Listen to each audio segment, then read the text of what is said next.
Hi guys, I miss you all. I wanted to come on and do a video of a read aloud of a book. Since I can't read aloud to you all in person, I figure this is the closest way to do that. So what I'll do is I'm going to read half of the book today and half of it tomorrow. And then each day after that, either I will have a read aloud book, or Miss Combs or Miss Z will do read aloud. And we'll just kind of rotate through, but each one will be labeled with the date that you're supposed to listen to the read aloud. And then after you watch the video of the read aloud, then you'll answer comprehension questions on the Google form for the book that you just read. So the one I chose for today, and I'll do half of it today and half of it tomorrow, is called Black Beauty. It's about a black horse. And the reason why I chose this book was Black Beauty goes through a lot of changes in her life. And I know right now everybody's going through a change. You know, we're not at school together every day. We are having to stay home and can't go out and play with our friends and do all of those things. And it can be scary, it can be confusing. And so I wanted to read this book so you could see what Black Beauty goes through. Some of the changes are good changes, and some of them are not. So I wanted to read this book to you all. So make sure that you pay attention so that you can answer the questions after you watch the video.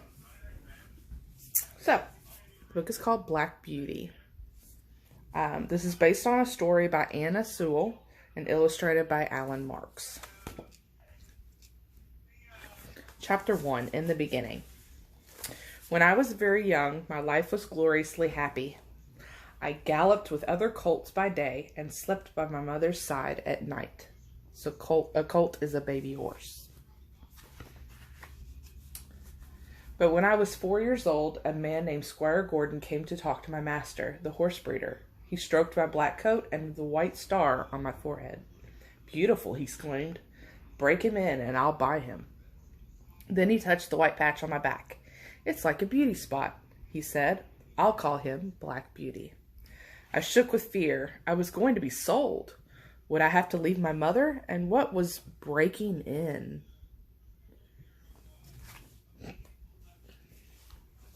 "You must learn to wear a saddle and bridle," my mother explained.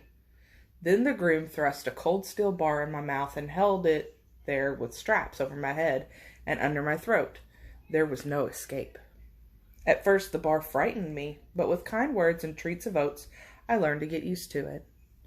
Just before I was taken to Squire Gordon, my mother spoke to me for the last time. "Now, Black Beauty," she whispered, "be brave. All young horses must leave their mothers to make their way in the world. Just remember, never bite or rear or kick. And whatever happens, always do your best." When Squire Gordon's groom arrived, he jumped on my back and we rode away. I cantered through twisting villages until we reached a long avenue. Apple orchards stretched out on either side. The groom led me into a large, airy stable with plenty of corn and hay. A friendly whinny from the next stall made me look up. So a whinny is what the sound that a horse makes. And a groom is the man that's riding the horse. A groom is like a horse trainer, a person who takes care of the horses.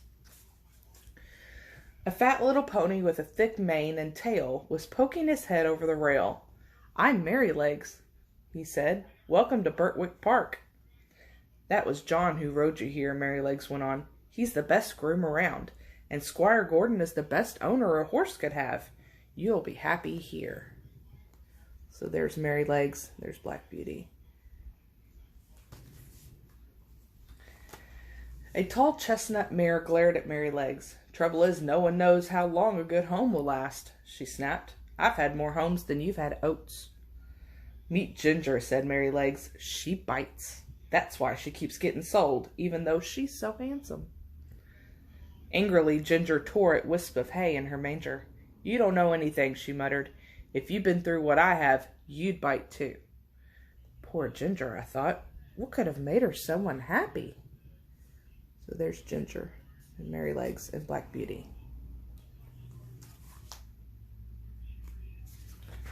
Chapter 2, Ginger's Story. Over the next few days, John took me out. At first, we went slowly. Then we trotted and cantered and ended up in a wonderful, speedy gallop. A gallop is when a horse goes full speed, running. Well, John, how is my new horse? Asked Squire Gordon. First rate, sir, replied John, grooming me carefully. Black Beauty's as swift as a deer, as gentle as a dove, and as safe as horses. There's a lot of similes right in here. Black as swift as a deer, as gentle as a dove. You hear that as word, those are similes. A lady's horse, perhaps? Asked the squire's wife, feeding me pieces of apple. Oh, yes, Miss Gordon. He'll be a good carriage horse, too. We could try him out with Ginger, John suggested. So I was paired up with Ginger to pull the carriage. During our journeys, she would tell me the story of her life. If I'd had your upbringing, I might be good-tempered like you, she began. My first memory is of a stone being thrown at me. So there they are pulling the carriage together, and Ginger is telling Black Beauty her story. Poor you, I said, but Ginger hadn't finished. When my first owner broke me in, he shoved a painful bit in my mouth, she went on. I reared up in pain, and he fought me with his whip until blood poured from my flanks. Flanks are like your hips. And then he cut off my tail. Why? I cried. I'd noticed Ginger had no tail, but thought she must have lost it in an accident. Fashion, Ginger replied bitterly. Some people think horses look better with a stump. Now I have nothing to whisk away the flies. So there she is with her little chopped off tail. It says, delightful. They think it looks pretty. And the groom over here says, do as I say. So they weren't very nice to Ginger. She sighed. It's agony when they crawl on me and sting. Horrible, I snorted. That's not all. My first owner sold me to a rich London gentleman who put me in a bearing rein. A what? I asked. It's a tight rein that pulls your neck all the way back. Imagine your tongue pinched, your jaw jerked upright, and your neck on fire with pain. Everyone thought I looked wonderful, but oh, how it hurt. Kindness wins us, not painful whips, said Ginger.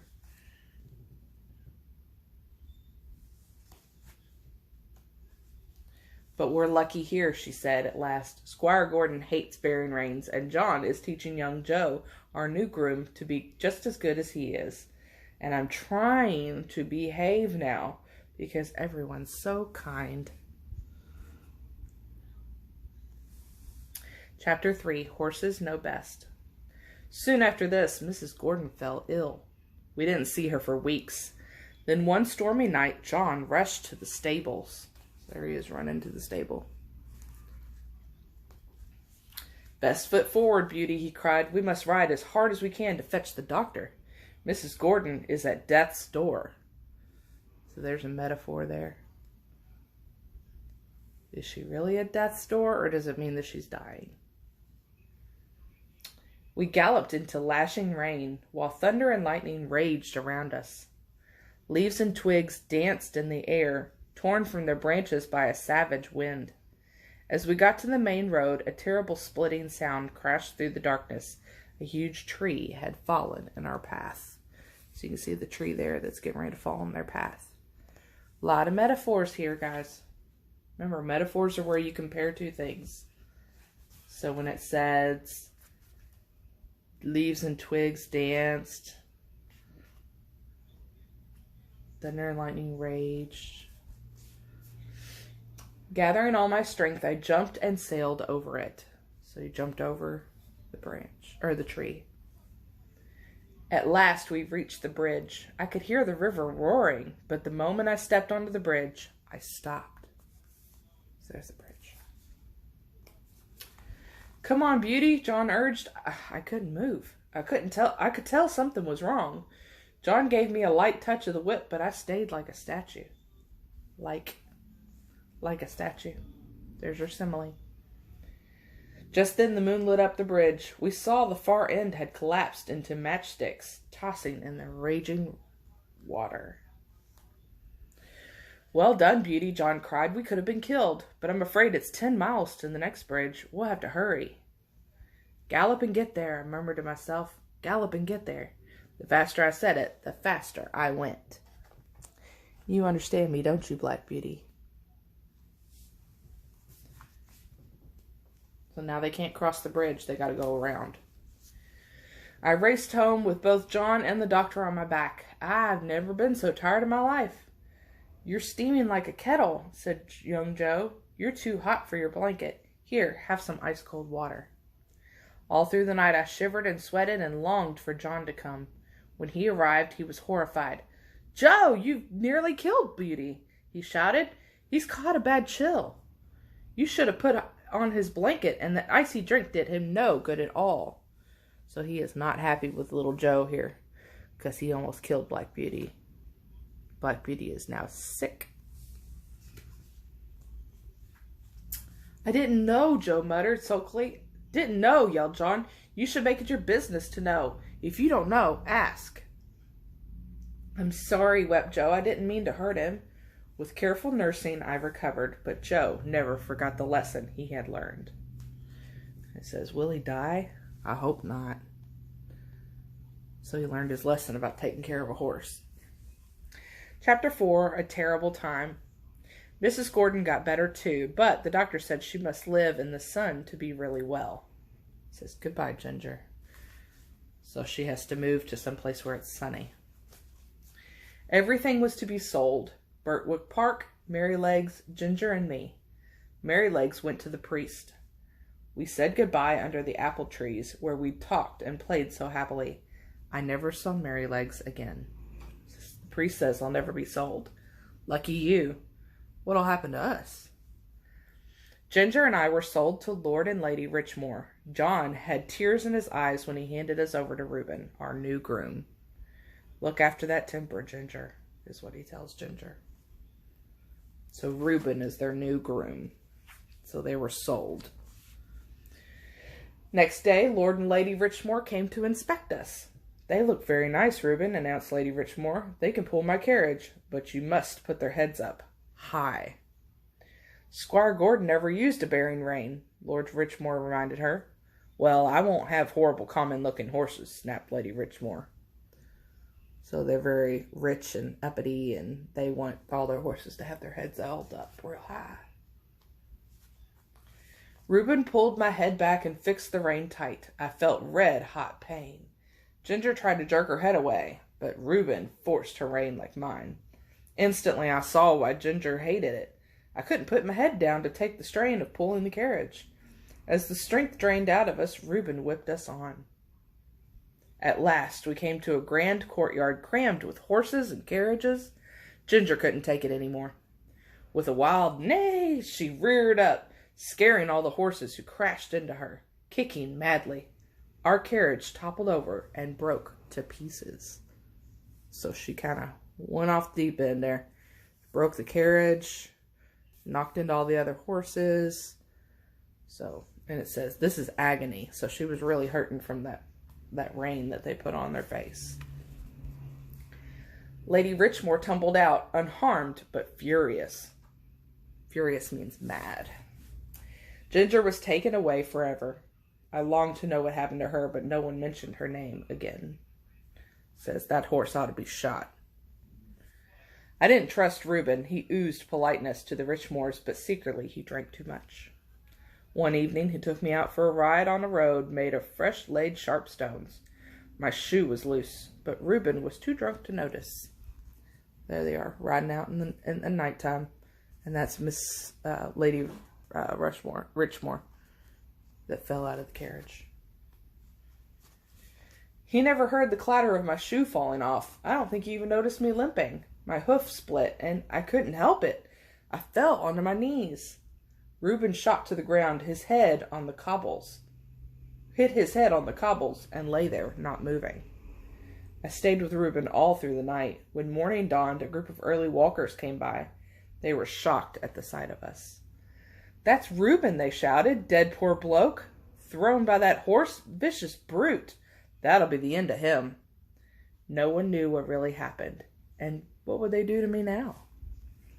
So you can see where he fell off Black Beauty and hit his head, and it killed him. All right. So we're going to stop there. We'll find out what happened to Black Beauty after she accidentally killed Reuben, the groom that was riding her at night. So now, after you watch this video, go on and answer the comprehension questions that go along with what we read in this video today. And look for the next video to read the second half of Black Beauty.